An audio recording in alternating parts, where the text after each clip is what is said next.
Salam dostlar.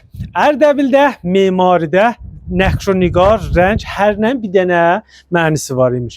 Amma qapının nəqşi çox əsası imiş. Gəliz bunu öyrəşəlim.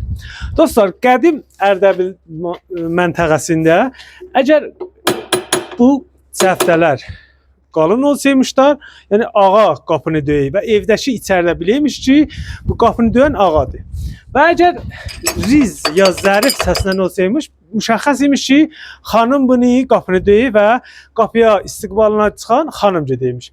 Amma bir dənə də bu cür qapı var imiş ki, balaca bir qapı. Bunun 2-3 dənə işi ola bilər. Biri ola bilər ki, gecə qədim məsələn qaranlıq olmuş da bilməymişlər. Şayət məsələn bir dənə düşmən imiş, tərəf imiş. Məsələn birdən gələ ona xatir açarmışlar, soruşarmışlar, tərəfə baxarmışlar, görmüşlər kimdir. İkincisi də şayət bir zaman Nəzr-i Niyazi məsələn bir zaman biri istəyəndə məsələn buradan hədiyyə verərmişlər. Bir də ola bilər ki, əgər ağa qapını döyəymiş və xanım evdə var imiş, ağası yox imiş orada, qapını açaymış buradan xanım və oradan elə bir məsələn bir sözü zad yoxsaymış, təhvil alaymış ki, sözün əməlidir. Dostlar, bizlə oluz və Ərdəbilin tarixinin və təbiətin və fərhəngi ilə aşina olaq. Yaşayız.